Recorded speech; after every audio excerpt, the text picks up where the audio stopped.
Is anybody else in here? I'm John Gray, and this is Just Plain Living. And I'm trying to socially distance myself from everybody. And I don't know if we're even supposed to be doing this or not. My partner, Jim Fuller, he's socially distant. My sister and friend in crime, Peggy Burton, she's socially distant. But I'm here.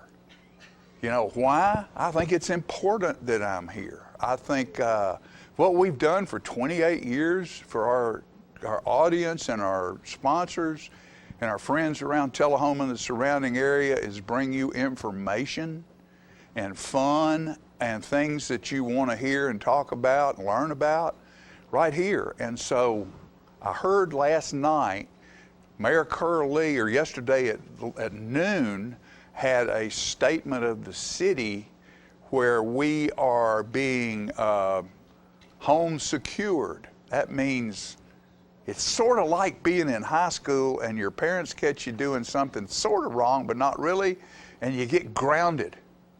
We're grounded.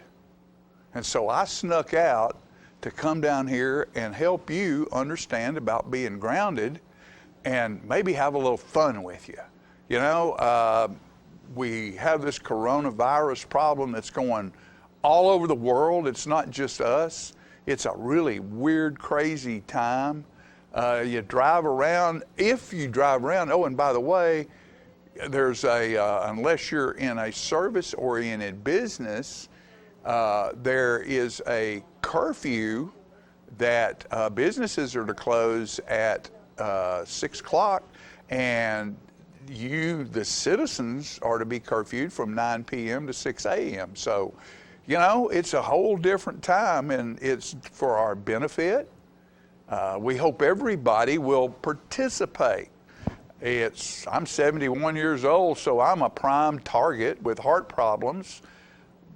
But if you're smart and you keep yourself greased up with that stuff that kills germs, my wife Fran, God bless her, she's got me washing hands and washing noses and toeses and everything else I can wash to stay clean, and carry some of that stuff with you if you can find it. If you can't find it, go on the internet and you can get aloe and some alcohol and some stuff to make it smell pretty, and mix your own stuff up and put it in a bottle. But the most important thing and the best thing you can do is wash your hands. Like your mama told. See, I told you, just like a teenager being kept at home, wash your hands with hot soapy water and clean surfaces with hot soapy water, and everything will be okay as far as that's concerned. And be smart.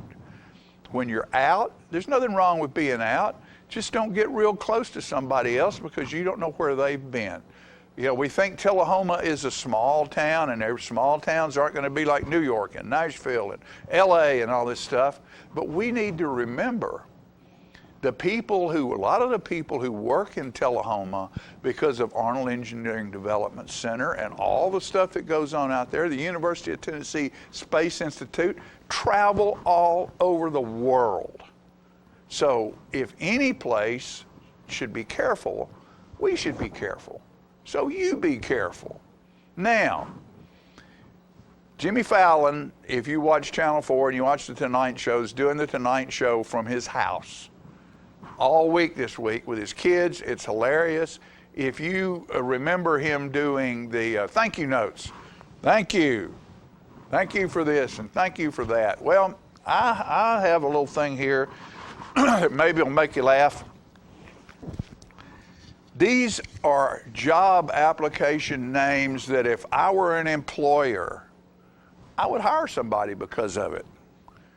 Traffic reporter, Les Miles, you're hired. Barber shop owner, Harry Shaver, you're hired. Undertaker's assistant, Doug Graves, you're hired. Field goal kicker, Ty Breaker, you got a contract. Sportsplex superintendent, Mark Fields, stripe it up, buddy. Arsonist, Les Holmes, that's horrible. Manicurist, Ida Nell Coates, you're hired. let's see, incontinence specialist, Minnie Waters. You're hired. Coffee shop waitress, Hazel Nutt. You're hired. Mulch yard owner, Chip Woods. You're hired. Circus act, Eva and Gertrude Heaving Hooter and their titillating trampoline. You're on the sideshow tonight. Hat maker for giants, Max Chapeau. Make me one. Leather maker, Tanner Hyde. Clothing designer, Taylor Sharp. Mine worker, Delvin Underhill. Therapy equipment provider, Abel Walker. You're hired. Hey, thank you for the help you've given me. Christmas artist, Yule Painter. Trout fly fishing guides, Rod Bates and Rocky Rivers. That's who I want to sign up to go with. Nursing home superheroes, Dr. Drool, Dribble Man, and Sergeant Skid. Landscape plant specialist, Dusty Miller, and action book author, Paige Turner. All of those folks are hired. Don't fire me. I'm just trying to kill some time. We'll be back after these messages.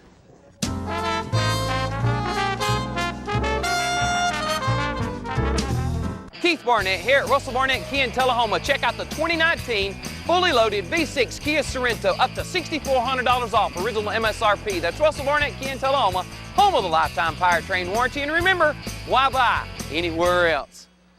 My wife Jackie has always been the life of the party.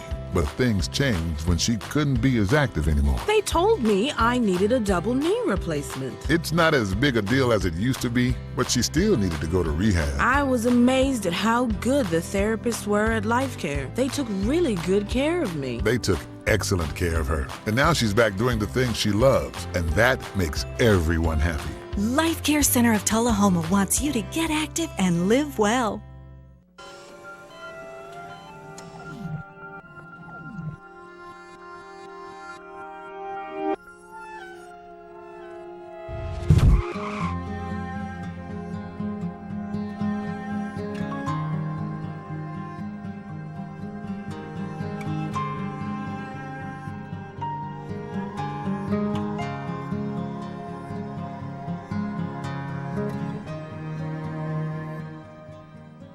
So you've been meaning to do something healthy, commune with nature, get outdoors and meet new people. We have the perfect solution. Come hike with us. You can find a Tennessee Trails Association chapter near you, including Clarksville, Columbia Franklin, Highland Rim, Jackson, Knoxville, Oak Ridge, Memphis, Murfreesboro, Nashville, Plateau at Crossville, and Upper Cumberland. We're on the web at TennesseeTrails.org. It's fun, it's stress-free, and it's good for you. See you on the trails. Get your news first, fast, and free with your news leader on 6 every Tuesday, Thursday, and Saturday nights at 6, 8, and 10 p.m. Local weather, sports, community calendar events, and a comprehensive look at the latest news stories and news makers as only a video news broadcast can do. Get it first, fast, and free with News Leader on Channel 6, your local information network.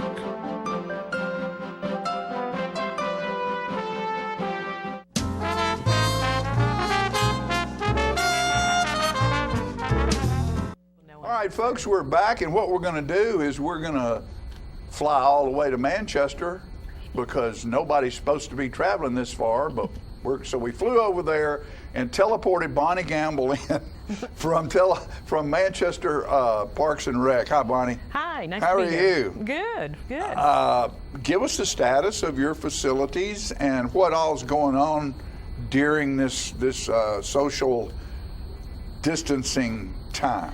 Well, our recreation complex is closed, and especially per the governor's executive order number 17, but we are busy sprucing it up. My staff have been painting our indoor pool. We actually installed 8 new swim lanes for our swim team. Very cool, looking good. And so we're painting in the building. And also I have a very talented staff. They are videotaping workouts for people. So if you get on our Facebook page, Manchester Parks and Recreation, or even on our website for the city, you'll see links to some workouts that we're doing. So we've done a yoga kind of stretch workout, and I know today they're going to be doing a sports conditioning for kids that you could do outside. I get to do the senior recording tomorrow, but hey, All right. you got to take pride in what you can do.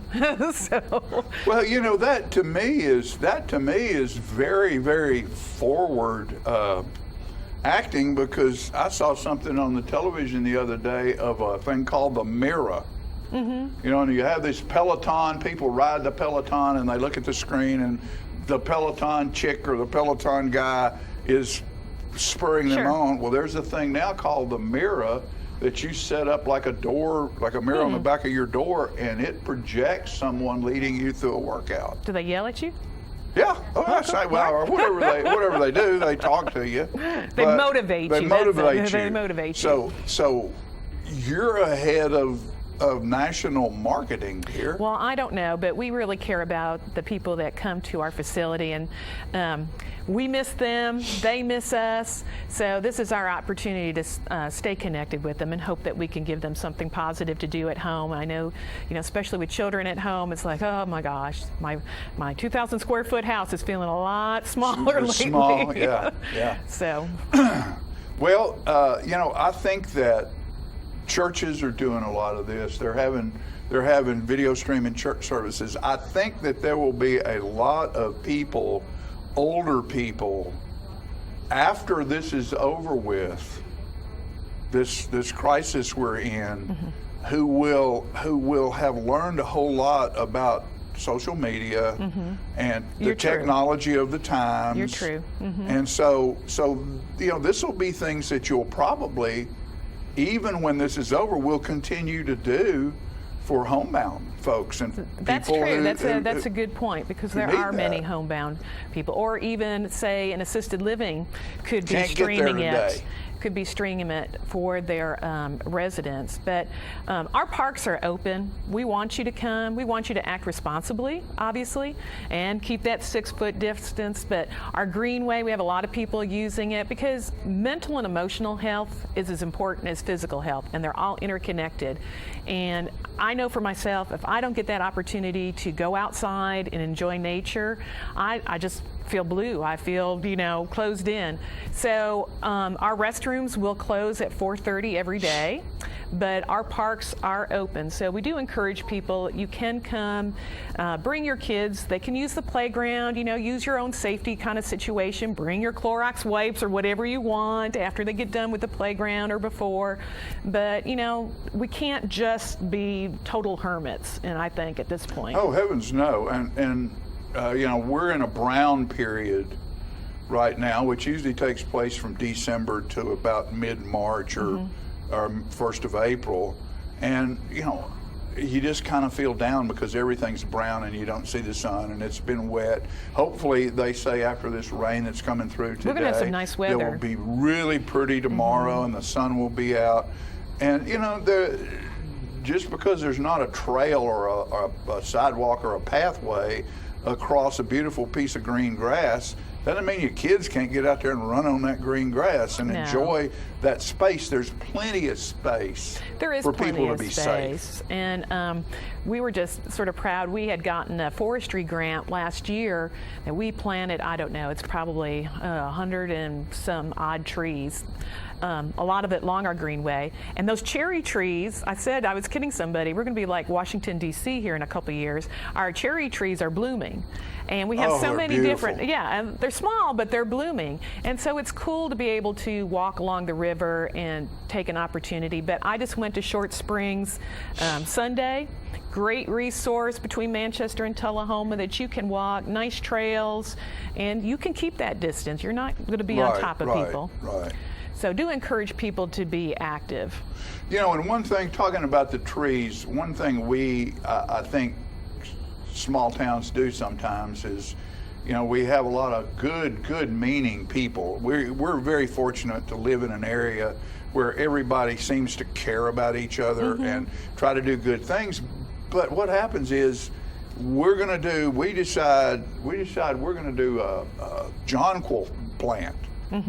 And so we decided we're going to run out here and plant jonquils, and we plant jonquils, and everybody all of a sudden is planting jonquils. Well, then one of us moves away or something, or it just sort of, we have enough jonquils, and then it sort of gets forgotten. And tree planting is the same thing. We need to make sure that those programs that get started are logged down somewhere and say, hey, we need to go back and check on that. Because, once we finish, sometimes it's kind of easy to push it aside and go to the next deal. Yeah, we have a arboretum now, and I know you at Tullahoma has an arboretum Right. also. So that was a partnership with U.S. Soil Conservation, and so we have little interpretive panels, I guess you say, labels on some of those trees, and you Right. can actually take your phone. It's got a QR code, and when you do that, you'll hear a child reading the description of that tree. That's pretty cool. That is cool. So that's something that we have. So you're right. I know the tree inventory. When I retire, that's going to be passed on to somebody else, and they'll be able to know that. And you hope they care as much about it as you do. That's the thing. I will haunt them if they don't. All right. Well, Bonnie, thank you so much for what you do. Get up here. I want Come you on, to come Tiffany. up here and just at least wave. At least wave at the crowd. She snuck in too. Steve, she needs to ask you. Come right there and wave. This There is you Tiffany go. Clutter, There's our Tiffany. activity coordinator. There you go. Do you have more time for Bonnie? Can she say she hasn't told you about our new park, our Okay. new All playground? right, let's go. New playground. Okay. We have an inclusive playground that's adding on to our playground in Fred Denman Park. Inclusive means that all children can use it. It's going to have poured-in-place surfacing. So if you have the need of assistance, say in a wheelchair or a walker, you're going to be able to wheel on there, but it's very good idea. We're not isolating children with physical challenges. Right. We're bringing everybody together. So that's got lower activities. But for instance, we're going to have a rocker, and you can wheel your wheelchair right in there, and your friends can sit around you, and you can rock. We have a twirl. We used to call them the merry-go-round. They Sure. don't call them that anymore, but the twirl. Put the wheelchair on there. And so you That don't. probably had something to do with Title IX, huh? Well, it Merry-go-round? has, I don't know, it might. But it Can't call it that anymore. no, but it's a really neat playground. And then this summer, probably about the 1st of July, end of June, of course, who knows what's going on, but I think so. We're going to have I call it an American Ninja obstacle course. It's paid completely by a grant from the Tennessee Department of Health. It's called a FitCore Extreme. So it's going to have the spider wall. It's going to have all these things that you can do. It's designed for youth 13 through adult. So it's going to be a unique resource that we're going to have. right. Artificial There you go. turf underneath it. And that's going to be at our Riverview site on the Greenway. So those are two activity centers that are going to come on board. And then we're actually getting lights for our soccer fields and a restroom in that park, which is cool. Restrooms. No more porta-johns. We're going to have a restroom in there. So we have a lot of capital projects that are just ready to get finished or take off if the weather will behave, and we can get started on this. It's funny what you said there. Not funny, haha, but it's. We're getting ready to put in a park here out Lincoln Street. Yes. On out Lincoln Yeah. Street, and when they asked the young, because there's nothing out there for the kids who live out there, and when they asked the young kids what was the most important thing to them to have there, and the first was access to it, and the able to run and play, but the next thing was bathrooms. And you ask young kids why they would think bathrooms instead of a basketball goal or a putt-putt or something, is the kid said, if Tommy has to go home to go to the bathroom, 9 times out of 10 he never comes back. Gotcha. Either his parents keep him there or he gets distracted. So when kids are playing, it's important that they have a bathroom to go to right there where they can stay and continue to play. And I thought that was very intuitive for young kids to think that. Yeah, and in 2 years in that park, we're going to have our Manchester's first year-round farmers market building. It'll be open 12 months out of the year. Congratulations. So we think that's going to be a pretty That's a innovative. big deal.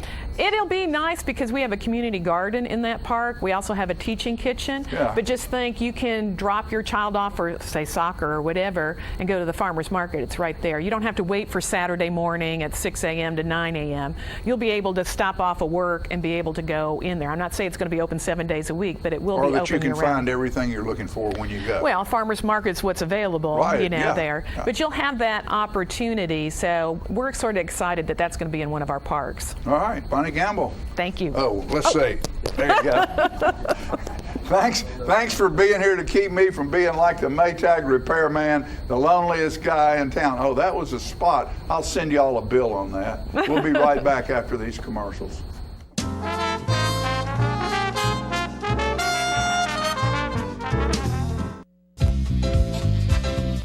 Clayton has been Tullahoma's family shoe store for over 100 years with a reputation for fashion and personal service.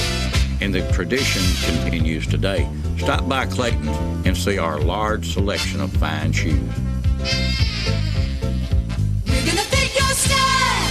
We're gonna make you smile. Service and quality at Clayton Shoe Store. We're gonna fit your style.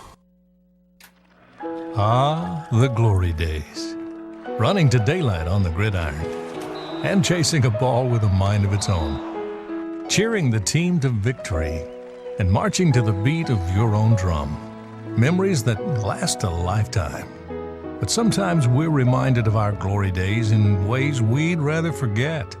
Get back in the game. The rehab team at Life Care Center of Tullahoma is ready to help you live and play well. Get your news first, fast, and free with your news leader on 6 every Tuesday, Thursday, and Saturday nights at 6, 8, and 10 p.m. Local weather, sports, community calendar events, and a comprehensive look at the latest news stories and news makers as only a video news broadcast can do. Get it first, fast, and free with News Leader on Channel 6, your local information network.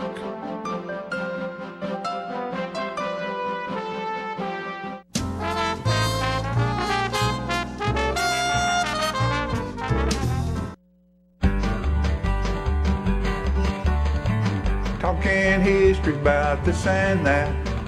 It's conversations with John and Pat. With John and Pat. With John and Pat. Hello, everyone. I'm John Rickman. And I'm Pat Welch. And John, we're here with segment 43 of the Conversation with John and Pat. We're going to talk about a little serene location, a church, a cemetery close by, just the most nicest little spot you can ever find out between Tullahoma and Shelbyville. And I thought this might be the proper song to do. Put it on us. There's a church in the valley by the wildwood, no lovelier spot in the dale. No place is so dear to my childhood as a little brown church in the vale. Oh, come, come, come, come, come to the church in the wildwood. Oh, come to the church in the vale. No spot is so dear to my childhood as a little brown church in the vale. How sweet on a clear Sabbath morning to listen to the clear ringing bells. Its tones so sweetly calling, oh, come to the church in the vale. Oh, come, come, come, come to the church in the wildwood. Oh, come to the church in the dale. No spot is so dear to my childhood as a little brown church in the vale. That's a sweet little song. That was sweet. It was. You know, my brother, he's a Church of Christ member over in Murfreesboro, and not too long ago, as his turn to lead the singing in the congregation, and he asked how many people didn't know that song, and he was about half the people did, and about half the people didn't. So that's one that I kind of grew up liking because it's what we're talking about, that little serene spot. Right. And Pat and I have been over to this place before. John, I don't know if we're morbid or if we're really historians, but we like to go to old cemeteries, and you can glean such a knowledge of local history by doing that. Well, let's just show the little church, Philip, if you can. This is Jenkins Memorial Lutheran Church, and it's out on the Mullins Mill Road. I believe that's right. Mullins River Road, whatever. Close to Cheville, you come back about a 45-degree angle back towards Tullahoma. Right. And follow the road, and it's it dead ends back there. If you cross the big Duck River Bridge going to Shelbyville, it's the first left. You can get out there that way. You marked it well there. Well, anyway, this little church. Show it again there, Philip, if you would. This little church. That was established in 1849, John. That is an old church. Same year as the 49ers went after gold out in California. And it's a wonderful little spot there. And it's got a historic cemetery just to the right that has a really pretty metal fence around it. And we've gone in there and done a little research. And Bomar, Schaffner's, and one in particular that Pat's going to kind of go into a little depth. The Coopers that are buried there, and that is William Prentice Cooper Sr., who's, I believe, his house, before you go into Cheville again, you turn left on the Motlow College Road, and there's a big frame white house on top of a hill on the left, and I believe that was William Prentice Cooper's house. He was, I believe, mayor of Cheville at one time. How do you say that, Pat? Cheville? Cheville. Yeah, that's the correct way to pronounce it, John. He was mayor of Cheville, and also, I believe, was a Tennessee state representative representing Bedford and Marshall counties. And his the governor of Tennessee? He was not. His son was. His son was. Okay. Have you still got? We got the grave marker, Philip. Grave marker. We hope it's the right one there. It's hard to see that there. May be. For us. It is hard from right here. That may be Junior's. His son, William Prentice Cooper Jr., went to local schools and Cheville public schools, and then he went to Webb in high school. And from there, he went to Vanderbilt for 2 years, transferred, and finished at Princeton. And about that time, World War I was breaking out, and he served as an officer in World War I, but I don't believe he was involved in too much combat. When he came home, he went to Harvard and got a law degree, and then he came and practiced law in an office next to his father's law practice, I believe. And he eventually ran and became a state representative, and then he ran and became a state senator. And by the late 30s, he had enough names statewide to become elected governor. And he was governor from 39 to 1945, which meant he would have served right before World War II and through World War II, and he was credited for really helping get the country prepared for war and help establish Camp P, Camp Forrest. I believe he's involved in the base in Smyrna, and maybe one other that he was instrumental in getting. But he got enough reputation for helping Roosevelt get the country ready for war that he was one of the vice presidential nominees at the Democratic Convention when Truman was eventually made vice president. After the war, and after he was finished in 1945, Truman named him ambassador to Peru. Yeah. Now, Prentice Cooper Jr. was a long-time bachelor, And one thing is a little bit unusual about him. He had his mother, who's buried in that cemetery at Jenkins with his father. She became and was recognized as the first lady of the state while he was governor, and he took her to Peru, and she became really, really well known and popular with the Peruvian ambassadoress. People. Correct. That's the way they. And I believe that's on the stone. On the stone. That's right. Yeah. Well, in 1950, after he finished his term in Peru, he married.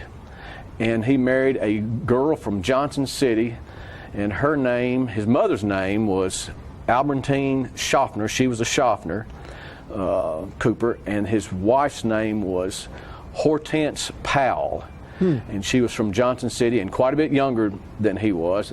And they had a house, a really nice brick Victorian house that has a stone wall just south of the main part of the city of Shelbyville, and a really, really pretty house. And it's not hard to find today.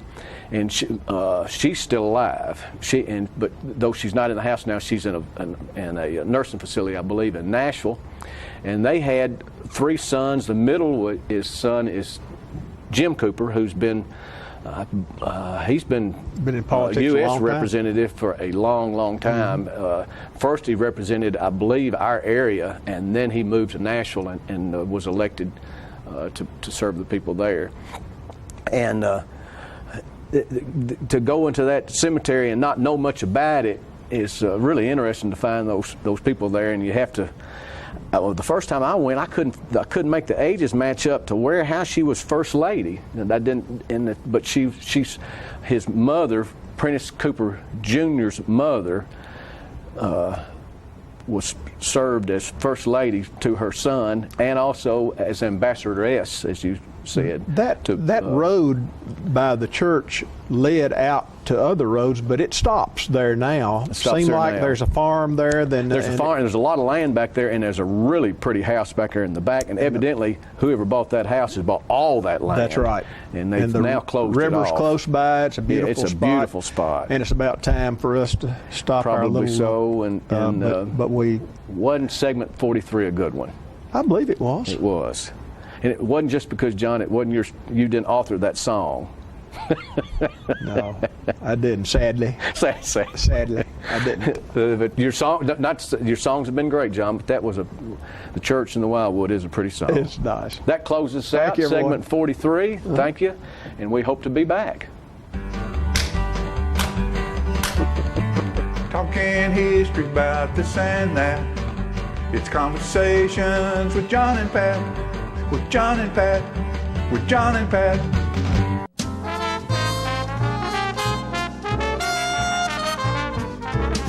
Here at Manchester Funeral Home, we know the importance of living and working in our local community because it's those families who we serve during their time of need honorably. We believe in supporting local business and offer only 100% Batesville caskets, the best in the industry and a driver of our local economy. If you want straightforward and fair pricing while working with the people you know, choose Manchester Funeral Home, serving your community since 1932. And pre-planning and pre-funding can be the best gift you ever leave your loved ones. Call us to pre-arrange. Manchester Funeral Home. Our family, caring for your family since 1932. If you want to be a parent, it doesn't matter how you play, what you wear, how you dance, or even what direction life takes you. You just need to be there. You don't have to be perfect to be a perfect parent. Thousands of teens in foster care don't need perfection. They just need you. How long has it been since you raced a cheetah? Are your tornado creating skills getting rusty? Tired of being the only one in your neighborhood who hasn't built a dinosaur? Sounds like it's time to visit the Hands-On Science Center. The Hands-On Science Center is an indoor science playground. In this museum, please touch is the rule. Join us for weekly science demonstrations on space, lasers, lizards, rocks, and a whole lot more. No 2 visits are ever the same, so visit often to see our ever-changing exhibits and demonstrations. The Hands-On Science Center, 101 Mitchell Boulevard in Tullahoma. Get your news first, fast, and free with your news leader on 6 every Tuesday, Thursday, and Saturday nights at 6, 8, and 10 p.m. Local weather, sports, community calendar events, and a comprehensive look at the latest news stories and news makers as only a video news broadcast can do. Get it first, fast, and free with News Leader on Channel 6, your local information network.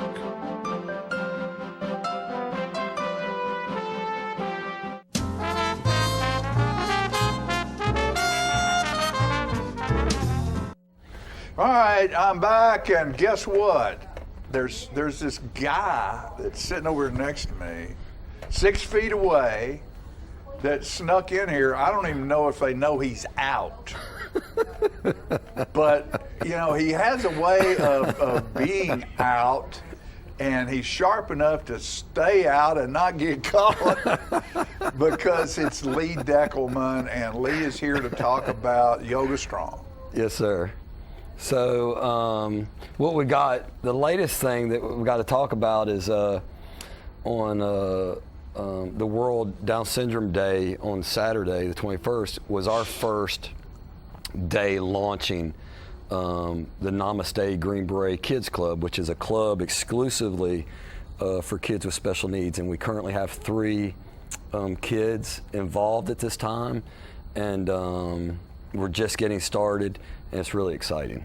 It's really exciting to branch out just from kind of the adult level therapeutic yoga that I'm doing, which is my style. I'm just bringing my own practice to the studio for free. But then delving into... Did you hear that? For free. Yeah, for free. But delving into the special needs, that's when the heart gets filled up real quick. It gets filled up real quick. And so I'm all about that and loving that. So we hope to get it to grow. You know, we're a donation-based, free is a relative term. We're a donation-based. So our ability to do some of the things that I'd like to do and envision, it's just going to take time because it takes money. Sure. And so just like it's something as simple as we want to have all the special needs kids and families with their own logos for the Green Beret, Namaste Green Beret Club, we want to make it special. And so things like that are going to happen in time, getting handbags or backpacks or something for these kids where they can connect to something and be a part of something. Right, makes a difference to them. All of us want to be part of something special. Whether we do it or not is one thing, but I think deep down all of us want to be a part of something special at some point in our life. So that's what we're trying to do there with the Namaste Green Beret Kids Club. With all the changes going on globally with the viruses and the scares and things, we're making the adjustment. But we were going to go live anyways. We had already talked at the Legion about what do we need to do to go live here. Right. And to tell you people who don't know, Lee's classes and what he does are held at the Legion Post Home downtown on Atlantic Street in Tullahoma. Yes, sir. Thanks to Alan Harris, the commander. All of this wouldn't be possible without that one person allowing this to take place. So I really can't thank him enough. And of course, my whole inspiration for this whole idea is Sheryl Sandberg at Facebook. And if I could be more like her every day, then that's a good place to try to be. And so that's that part of it as well. But things are going well. We're offering the live feed during our normal hours so that people don't feel the need to have to come in and get That's that. Smart. That's very smart. Yeah. And so, it's important, to stay on top of this mental health crisis because, it can beat you down worrying too much. And yoga's a great tool to help manage stress, on a daily level. So it's working for me, and it seems to be working real well for the people that are coming, and I get feedback from. So we're excited. Does it when you're working with kids with problems, does yoga and the stretching and loosening and the motions that you make and the muscle training, does that help them in their mobility, some of them, and help them do other things easier and better? Well, typically, and I have a very limited scope right now, but typically they're pretty mobile.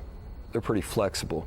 You know, when you're working with somebody that, for example, that may have attention deficit disorder, you know, severe, you know, some autism or something like that, just getting just basic things that we take for granted, you know, connecting dots with feet and hands and movement and breathing and balance, are something that they may not even pay attention to, depending on where they're at and what level. So we get in there and we kind of see where everybody's at, and then we have a yoga buddy. So we need volunteers, like high school kids that are getting ready to go to college and they want volunteer hours. But it needs to be somebody that you know, really cares. Right. I don't need to be, you know, managing somebody or babysitting somebody so they get through the process. You don't need to put them in timeout. Put your helper into timeout, do you? I don't need to go into military mode while I'm in there trying to teach yoga. So that's how he snuck in here, folks. He's a ghost. Yeah. My yoga still only goes so far. I'm practicing. So, but we could use that. We had Grayson Roan come in this Saturday, our first Saturday doing it. And hopefully we can have at least one buddy per child that's committed to them, so that when I'm demonstrating and talking through things, they can be paying attention and just help them, guide them. Just something as simple as, you know, for example, hold your arms up straight. Okay. No, straighten your arms. You know, I mean, that would be, might be a normal response. Sure. And so just, oh, that's what straight feels like. And and so there we go. And so they're baby steps, but every little thing that happens there is progress. That's right. So, and the mindfulness. We talk about minding our parents and taking time before we act out to maybe pause and think about what we're fixing to do. Just like when we grew up here, grown-ups would tell all the kids, whether they knew you or not, mind your manners, boy, you know, and that means stop. I'll whip you like your mama would. Stop and think about what you're getting ready to say. Yeah. It's a two-way street. Sure. You want people to respect you and be well, you have to do that too to other people.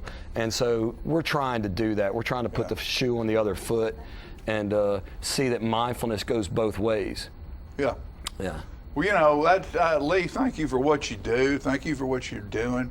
Thank you for your service, number one. Lee served this country in many, many ways that we won't go into, and walked away like a lot of our veterans with a little bit of a scar.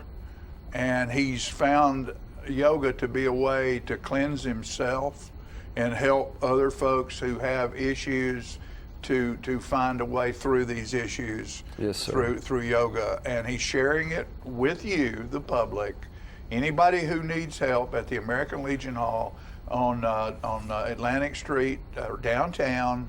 And your times are at 9 in the morning? It's 9 in the morning, 6 in the evening, Monday through Friday. Then Saturdays is 9 in the morning, and then we have our Namaste Green Beret Club at 2. So if you've got a special needs child or young adult, Saturdays at 2. Just email me at info@beyogastrong.org. And I don't want to be the mayor, because I'm not, because my shoes don't match my hair. I love Lane. Great job, Lane. But I would say what you're doing is therapeutic and health generating, that you should be one of those places where people can feel comfortable to go. Well, technically, I fall in that category as the foundation with what I'm doing. So, I mean, if we want to get technical, but we're not. I just wanted to make people understand. Yeah, sure. It's okay for you to be doing what you do. Absolutely, and you'd be surprised at how many people really want it right now. There you go. They really need it. There you go. They need guys like us. Y'all need us. Y'all just don't realize it till trouble shows up. Then you go, oh yeah, there they are. We'll be right back after these commercial breaks.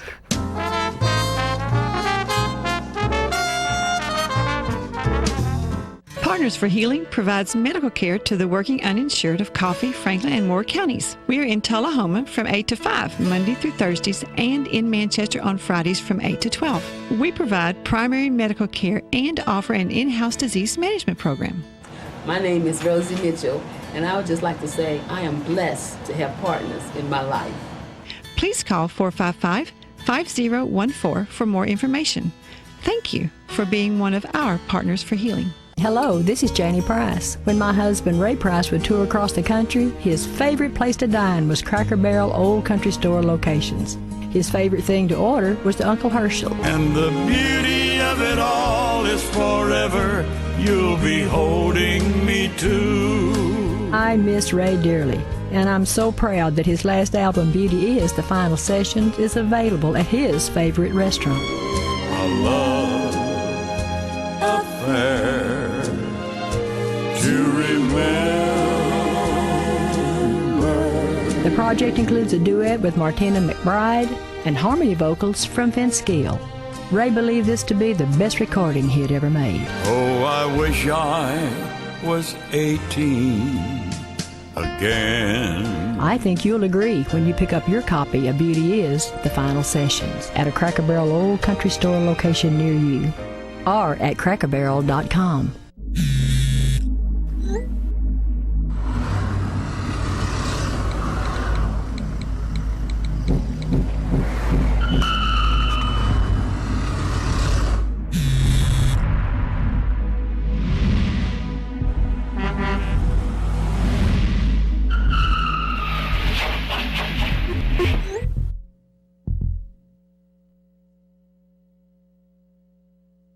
Get your news first, fast, and free with your news leader on 6 every Tuesday, Thursday, and Saturday nights at 6, 8, and 10 p.m. Local weather, sports, community calendar events, and a comprehensive look at the latest news stories and news makers as only a video news broadcast can do. Get it first, fast, and free with News Leader on Channel 6, your local information network.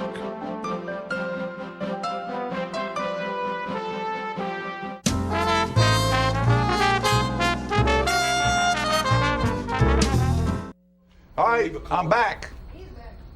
They hadn't come and gotten me yet. Uh-oh, wait a minute. Here she is. I came to get you because I need you. Here's my warden, Warden Fran. She's the one that keeps me greased and pleased. Uh-oh. Yeah, we sanitize and hey, let me tell you what else is happening. The Hallmark Channel. Hallmark is playing all their Christmas movies to give you something nice to watch. They kiss at the end of every one of them, too. And then it's over, black screen. That's not what we're here about. No, it's not. Talk to me. Well, John, I am happy to be here to talk with you for a few minutes about Alzheimer's and Alzheimer's Tennessee. Mm-hmm. We have not been able to have our support group meetings because of COVID-19. We will not be having them in the month of April either. But anyone can call me at any time, and I'm happy to talk on the phone with them, try to find resources, try to find just some encouragement, because people who are caring for persons with dementia may already be isolated. They may already be staying close to home or having to change their lifestyle in order to care for their loved one. So this may not be all that different at a time. It may be even more stressful, but we want to encourage folks to call us, and of course we always emphasize self-care for care partners, because a lot of people do not take care of themselves first, but they really need to, and then care for their loved ones. So we ask that people call us, and we're happy to talk, and we know that this too shall pass, and we will have our support groups again. And we have a wonderful website in addition to our phone number. Our phone number, as you see on the screen, is 931-434-2348. Now, and that gets you. Yes, that's right. If I don't answer immediately, I will call you back. Because she's cooking me supper. No promises there. I will have to say that John's been very helpful. Well, he's always been helpful in anything I've attempted in my life. There's one time that I can think of when he and Jacob said, "You can't do that." But anyway, that's another story for another day. But we would encourage you to call us at 434-2348. If there are materials you need, I could leave them on the front porch of the office, and you can come by and pick them up. Our office is at 207 North Jackson Street here in Tullahoma. But anyway, we want people to know that we're there to answer questions. And as I mentioned, we have some really helpful videos on our website. Our website is altstennessee.org, A-L-Z, then spell out Tennessee.org. And on that, we have our Caregiver Academy, and that is for caregivers. Okay. And today we're going to show a clip of one of our videos. Okay. Very But in addition to that, we have added something new called the Live Well Academy. Live Well Academy has been supported in part by the Pat Summitt Foundation. Many of you will recall that Pat Summitt herself had an early diagnosis of Alzheimer's disease, and in her memory, in her honor, we are working to have care for people living with dementia. Okay. Alzheimer's Tennessee received a wonderful grant in order to support persons with dementia. We do have these Live Well Academy videos that are now on our website, and we have a new memory cafe. Again, unfortunately, with the COVID-19 starting, we have had to put our meetings, our one-on-one or our group meetings on hold, but those will resume as soon as the coast is clear and it's safe to get out. Okay. But our Memory Cafe is strictly for those persons who have a diagnosis of early Alzheimer's or mild cognitive impairment. Okay. So which one are we going to watch today? Today we're going to watch a video by David Troxel. David spoke to at our symposium 3 years ago this summer, and he spoke about having a best friend who will care for you while you are going through the journey of dementia. Okay. So we're real pleased to bring that to the audience today. Okay. And again, anybody who needs our help, they need just a word of encouragement, please don't hesitate to call me at 434-2348, and we will do the best we can to support you during this pandemic, and look forward to the time when we can all literally be together. Okay, let's watch the video. Thank you. This is probably the most famous sentence in a novel in English literature. It was the best of times, it was the worst of times. Charles Dickens' A Tale of Two Cities. And I think this in many ways, to me, describes where we are with Alzheimer's disease and dementia care today. It's the worst of times because we know that Alzheimer's and these other dementias are the 6th leading cause of death. The numbers are blowing up on us all around the US, even around the world. Alzheimer's disease, these other dementias, the only leading cause of death, and we still don't really have a way to prevent. We still don't have an effective treatment. And really a shocking piece of news some of you may know about, but I think now it has been almost 13 years since we've had a new FDA-approved drug for Alzheimer's disease, Namenda, in 2003. That is pretty stunning when you think of the enormous impact of dementia. Of course, we also know there have been several studies that Alzheimer's, these other dementias, are now the most expensive illness in the US, more expensive than heart disease, more expensive than cancer. Why? Longevity. Enormous, enormous challenge. So we have this tremendous public health crisis. We are really hurting. But why, now that I've depressed everybody, why is it the best of times? Well, I'll tell you why. I remain very optimistic about where we are with our research world. A friend of mine who's a neuroscientist says, and maybe it's a bit of hyperbole, but I hope it's true, that our field of knowledge about dementia is doubling every 18 months in terms of just the core bench science of what is happening in the brain. I'm also encouraged because there truly is a worldwide effort underway to conquer Alzheimer's disease. First of all, let me just introduce you to Dr. Alzheimer. He was working in a time where there was great new strides in medicine, in microscopes and stains and slides. Dr. Alzheimer was a progressive guy who thought there was a link between the brain and behavior, which we now know is true. And he was doing his work when he met this woman here, Augusta.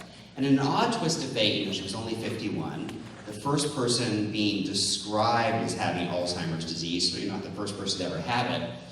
And there she is, 51, having problems with everyday tasks, probably burning things on the stove, overflowing the bathtub, getting lost in familiar neighborhoods. And she has this slow, progressive decline in memory, thinking, and judgment. Dr. Alzheimer meets her, and she even says to him, "Doctor, I have lost myself. I have lost myself."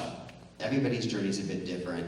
My late mother, Dorothy, really was pleasantly confused throughout her whole illness. My ex-mother-in-law, who got Alzheimer's in her 60s, a lot of agitation, combativeness, paranoia. Everyone's a bit different, so we always want to kind of approach the person holistically and try to bring out the best in them.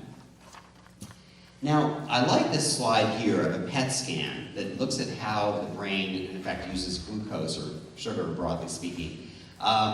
The scan used to be just a research tool, now it's available to anybody, but it is a very dramatic, I think, view of what's happening with the brain and dementia, okay? On the left, you see that healthy brain, all fired up, doing so well. On the right is the Alzheimer's brain, okay? And the reason why this is so powerful for me is, I still see family members and even staff members struggle to accept that dementia is real, all right? If I showed up with a big cast on my arm this morning, what would be the first thing you'd say to me? David, what happened? You can see a broken arm, but you can't see a broken brain, right? So I think a key element as I begin to introduce this idea of being a best friend to the person with dementia and kind of pivoting and changing our approach. And this is tough, it's tough. But you see, we have to begin to have that empathy and acceptance. So that if your mother says that President Eisenhower is doing a great job, we say, "Mom, I like Ike too." Not, "What's wrong with you? He's dead, he's not the president," right? Learning to let go, learning to pivot, all that very, very important. All right. How do we help a person with dementia live the best life they can live? And ultimately, this is again why I think we have some good news to share, is we've learned that there is a right way and a wrong way to do dementia care. There are a lot of things we can do to lift the person up and help them do well, okay? Now, let me ask you, what do you think of these two ladies here? Do you like what you see? Yeah, they seem in relationship. There's a delightful thing going on, right? Now, it's so interesting because then you look at these two and you see kind of an old ritual. Maybe she was someone who used to have afternoon tea parties with her girlfriends and go out to a little restaurant here and there. But again, this idea of simplicity and how sometimes little things make a difference. I said to her when I met her, "My goodness, what a lovely hat you have on." And she said, "Oh, thank you, dear." And I said, "Do you enjoy wearing a hat?" She said, "Oh, yes, dear. When a lady wears a hat, everybody treats you better." Interesting. Yeah, so again, this idea that we can begin to foster connection. And also this idea, you see, that the world of a person with dementia is a tough one, isn't it? I mean, when you think about it, they've had to give up driving. Maybe they've had to leave their job before they were ready. So I think this world of dementia can be a tough one. And what do friends do? They communicate, they talk, they do things together, they're active, right? This idea that if you can be a best friend to the person with dementia, you can help them really do the best they can be, and creative problem solving, all these things. I think the world of Alzheimer's disease in many ways is kind of like traveling in a foreign country where you don't speak the language, know the customs and traditions. And so you have all these anxieties and stresses and fears. But if somebody says, "Oh my goodness, you're trying to find the Eiffel Tower, you're lost, come with me, let me show you the way," you see, you go, "Oh, thank you very much." Helping them feel safe, secure, and valued. Exercise, animals, being out of doors. But a friend of mine recently was diagnosed with MCI, and do you know what the doctor wrote on the prescription pad? I want you to sing in the church choir. I want you to exercise. I want you to eat the Mediterranean diet. I want you to do crossword puzzles. Again, volunteer in an animal shelter. Run, exercise, live your life. And I think in so many ways, this lifts us up. The brain loves company. So I want to just mention a couple of these real quickly, and then we'll give a few more examples. Chores, people with dementia, just like the rest of us, I think still have a need to be needed, right? So I'm sure many of you have done things like folding laundry with mom, helping out here and there. All of that can be very, very important. Exercise, I recommend it twice a day because of all the evidence out there related to even prevention. Exercise seems to be number one, that people who exercise regularly, it may delay the onset of Alzheimer's. And if you have Alzheimer's and exercise, again, it may slow it down as well. And we know that music and song lyrics live in a different part of the brain than words and language. Have you noticed they know all the old songs? So put that into your bag of tricks. Make sure mom has a boom box in her room. Enjoy music. It's very critical that we learn the life story. And I just have to say that day programs, assisted living programs collect a very good social history, but sometimes they kind of get stuck in the charts and the staff are the last to know. You want to know, if at the very least, take a little index card, top 10 things about Mike. Mike loves his coffee, black and bitter. He was born in Hawaii. He speaks Spanish. He loves the New York Yankees. Ask him about the time he built the wooden boat and sailed to Hawaii. You want to be able to relate and talk to people. If someone's banging at the back gate and wants to go, if you don't know anything about them, how do you redirect them? But if I know that, again, they are famous for their pumpkin cheesecake, I can say, hey, I'm having a party this weekend. Would you teach me how to make it? All right, all that, very, very powerful. So let me give you a couple of little tricks from David's sort of things. Number one, I think it's so powerful to try to lift the person up. So I'm a big fan of giving, hopefully, authentic compliments. Oh, Joanna, you look so beautiful today in your pretty pink sweater, okay? Giving simple choices. Would you like to wear the red sweater or the blue sweater today? When you give someone a choice, see, it helps them feel more in charge of their life, right?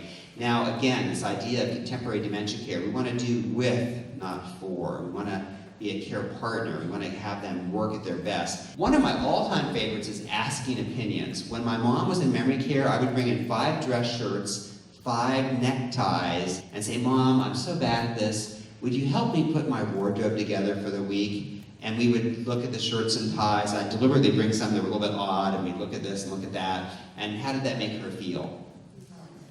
Yeah. I'll tell you one of my all-time favorites. About a year ago, I was in a building in California. I hope you all will steal this idea. It was genius, right? I walked in one day, I was in memory care, and this young CNA came in, who I hadn't met before, and she came in and said, okay, ladies, good morning, good morning, good morning. What will it be? Is today a red lipstick day or a pink lipstick day? And they all kind of chatted, and they voted pink. She said, okay, pink it is. What do you think? And they all applauded. And she said, thank you, ladies. What would I do without you? Oh my gosh, they loved it. If you can travel the journey and become a best friend, and develop empathy and show warmth and do things together and communicate and have a sense of positive encouragement. With staff, I talk to them so much about body language, smiles, hugs, creating a therapeutic environment, an environment that's healing. You see, we can lift this person up and develop what I call the knack, K-N-A-C-K. Knack is the art of doing difficult things with ease or clever tricks and strategies, having the knack, okay? And this helps us in so many ways. And what is the knack? Humor, flexibility, patience. Now, not all of us will have every element of knack, but you see, you begin to develop it. I just want to remind you that when you adopt a best friends approach, and when you are creative with your strategies, when you try to be a best friend by being supportive and helpful, it actually makes the care go better. This is not about just being kind, it's also a strategy for success. And sometimes it just takes 30 seconds to be a little less task-oriented, a little more person-centered. When you take that 30 seconds, you actually save time, all right? And in honor of my mother, Dorothy, my mother being Canadian, she loved Earl Grey tea with milk, okay? And let me tell you, that was her lifelong ritual. And when she was in memory care and having a bad day, if the staff knew this about her, right, they could say, Dorothy, oh my goodness, you're worried about your son? You haven't seen your son in a long time?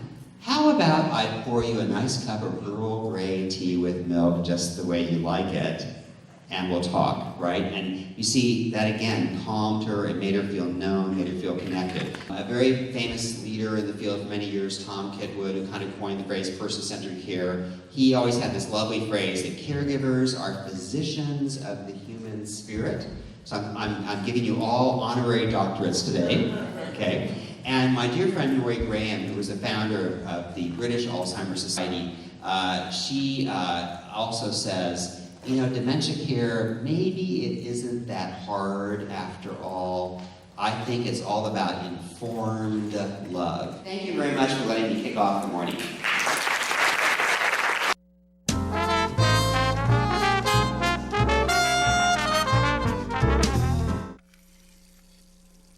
Let me tell you about the toughest guy on earth.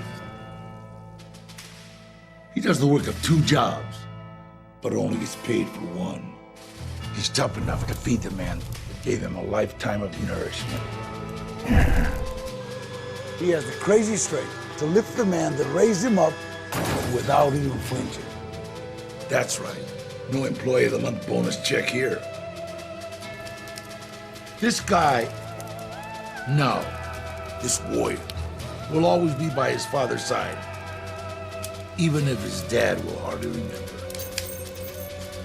Good luck finding a gym to train for that. If this guy isn't the toughest guy on the planet, then I don't know who is. Caregiving is tougher than tough.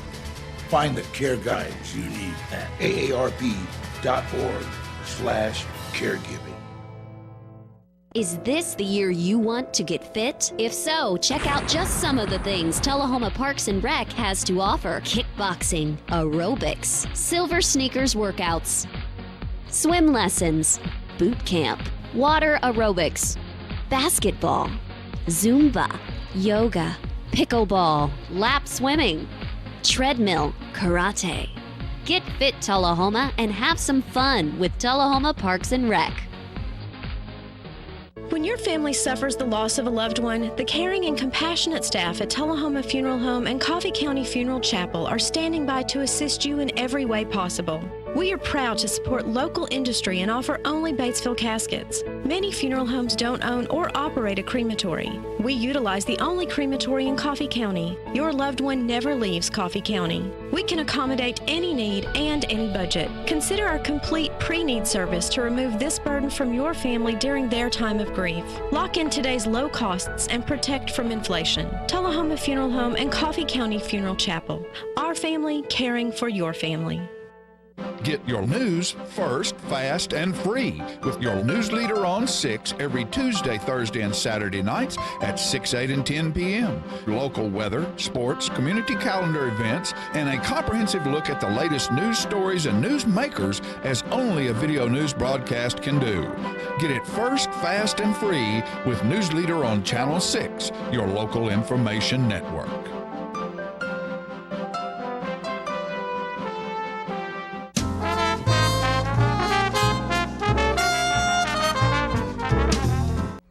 All right, ladies and gentlemen, we're back, and I'm glad to still be on the stage with my lovely bride, Fran. And I want to introduce her right now as another individual. Well, she's the same individual, but she takes on another persona as a Beatrix Potter reader for the National or International Beatrix Potter Society. And so, Fran, give us a little bit about that. And, you know, we need to feel good. There is a need to feel good, and there's nothing can make you feel better than Peter Rabbit. So here's Fran. Thank you, John. As John mentioned, I am a reader with the Beatrix Potter Society, and I have enjoyed reading to all ages. I think my youngest listener was a week or two old, and my oldest listener was 103. But as John said, we're never too old to enjoy a good Peter Rabbit story. or a good Beatrix Potter story, and that's kind of superfluous to say a good Beatrix Potter because all of her stories are magical and they have a life lesson in them. So I won't go into Beatrix Potter's life today, but I do want to share with you her first writing that was so popular and is still. She has made such a huge difference in our world.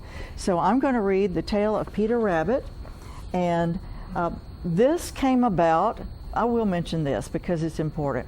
This came about because Beatrix had a governess who had several children, and Beatrix got word that her son Noel was not well, and she thought, what can I do to cheer him up?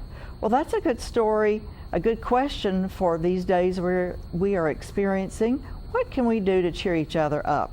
If we may feel awfully alone, isolated from each other, but we can always think well of each other. We can call one another or email. But I like to think a handwritten letter is one of the most cherished things to have. And Beatrix wrote a letter to little Noel Moore and cheered him up, and in her letter she drew and told him a story about Peter Rabbit, and the rest is history. So I'm going to share with you the tale of Peter Rabbit, and no matter your age, I think, or how many times you've read it or heard it, it's always a good story. We begin, as so many stories do, with, once upon a time there were 4 little rabbits, and their names were Flopsy, Mopsy, Cottontail, and Peter. They lived with their mother in a sandbank underneath the root of a very big fir tree. Now, my dears, said old Mrs. Rabbit one morning, you may go into the fields or down the lane, but don't go into Mr. McGregor's garden. Your father had an accident there, and he was put in a pie by Mrs. McGregor.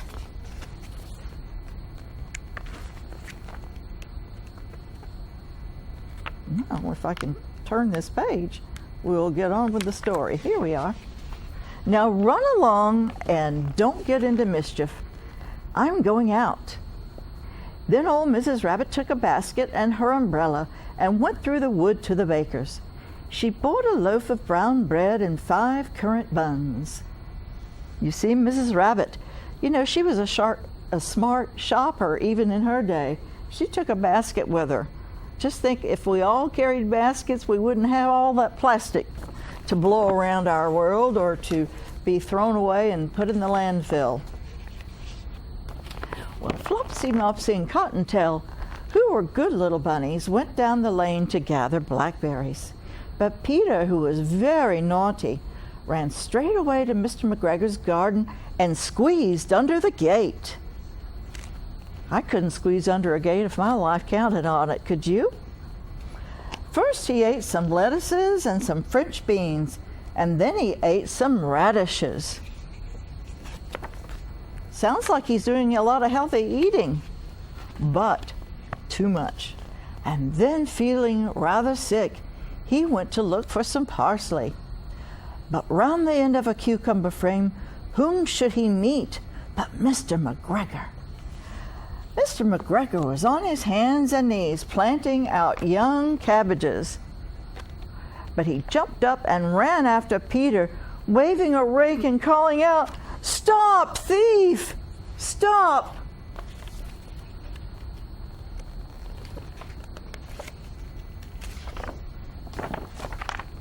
Peter was most dreadfully frightened. He rushed all over the garden, for he had forgotten the way back to the gate. He lost one of his shoes among the cabbages and the other shoe amongst the potatoes.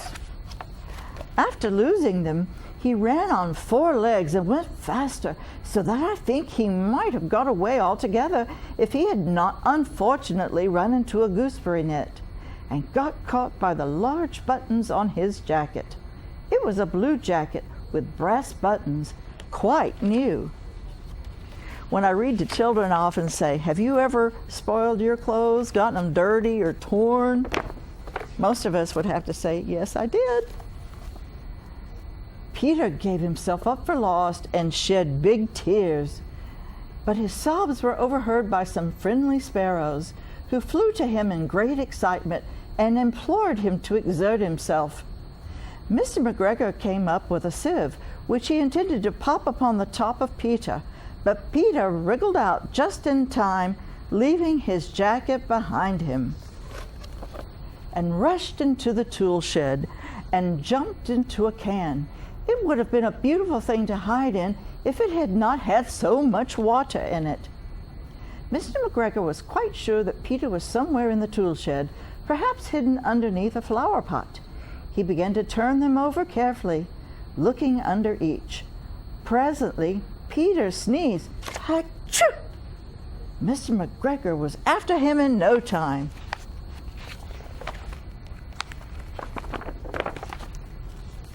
And tried to put his foot upon Peter, who jumped up out of a window, upsetting 3 plants. The window was too small for Mr. McGregor, and he was tired of running after Peter, and he went back to his work. Peter sat down to rest. He was out of breath and trembling with fright, and he had not the least idea which way to go. Also, he was very damp with sitting in that can. After a time, he began to wander about, going lippity-lippity, not very fast, and looking all around. He found a door in a wall, but it was locked, and there was no room for a fat little rabbit to squeeze underneath. An old mouse was running in and out over the stone doorstep, carrying peas and beans to her family in the wood. Peter asked her the way to the gate, but she had such a large pea in her mouth that she could not answer. She had a large pea in her mouth. She only shook her head at him. Peter began to cry. Then he tried to find his way straight across the garden, but he became more and more puzzled. Presently he came to a pond where Mr. McGregor filled his water cans. A white cat was staring at some goldfish. She sat very, very still, but now and then the top of her tail twitched as if it were alive. Peter thought it best to go away without speaking to her. He had heard about cats from his cousin, Little Benjamin Bunny. Little Benjamin likes to get in trouble just like Peter does. Maybe he didn't like to get in trouble, but he can be just as naughty. He went back towards the tool shed, but suddenly, quite close to him, he heard the noise of a hoe. Scritch, scritch, scratch, scratch, scratch. Peter scuttered underneath the bushes, but presently, as nothing happened, he came out and climbed upon a wheelbarrow and peeped over. The first thing he saw was Mr. McGregor hoeing onions. His back was turned towards Peter, and beyond him was the gate. Peter got down very quietly off the wheelbarrow and started running as fast as he could go, along a straight walk behind some black currant bushes. Mr. McGregor caught sight of him at the corner, but Peter did not care. He slipped underneath the gate and was safe at last in the wood outside the garden. Mr. McGregor hung up the little jacket and the shoes for a scarecrow to frighten the blackbirds. Peter never stopped running or looked behind him till he got home to the big fir tree. He was so tired that he flopped down upon the nice soft sand on the floor of the rabbit hole and shut his eyes. His mother was busy cooking. She wondered what he had done with his clothes. It was the second time that the little jacket and pair of shoes had been lost in a fortnight. I'm sorry to say that Peter was not very well during the evening. His mother put him to bed and made some chamomile tea, and she gave a dose of it to Peter. 1 tablespoonful to be taken at bedtime. But Flopsy, Mopsy, and Cottontail had bread and milk and blackberries for supper. I hope you've enjoyed this reading of The Tale of Peter Rabbit. As we go through this time of being safe at home, let's try to listen to our moms or dads or whomever's taking care of us, because if we don't, we might get into mischief too and have to have a dose of chamomile tea at bedtime. Thank you so much. It's been fun talking with you. And we'll be back with another Peter Rabbit. Well, I say Peter. We will have another Beatrix Potter story. Maybe Tom Kitten. Tom likes to get into trouble too. And wash your hands.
All right, folks, I want to thank Fran for being here today and sharing Peter Rabbit with us. And one thing we want to tell you is on our channel, on Tuesday night, Thursday night, that will be after the news, we will run the statement of the city yesterday done by Mayor Lane Carlee, and let you know what the parameters are right now of how we're all supposed to get along. And it's worth watching. We'll run that Tuesday night, Thursday night, and then probably Saturday night as well. You can also go on the city website and find that. And you know, I snuck in here today. Nobody really knew much about it. And if they don't catch me, we'll be back next week too. Thanks a whole lot. And I hope we've shared some fun and a little bit of joy and a little bit of information with you. We'll keep trying to do that, okay? Thanks for watching. We love you. We care for you. And be safe out there.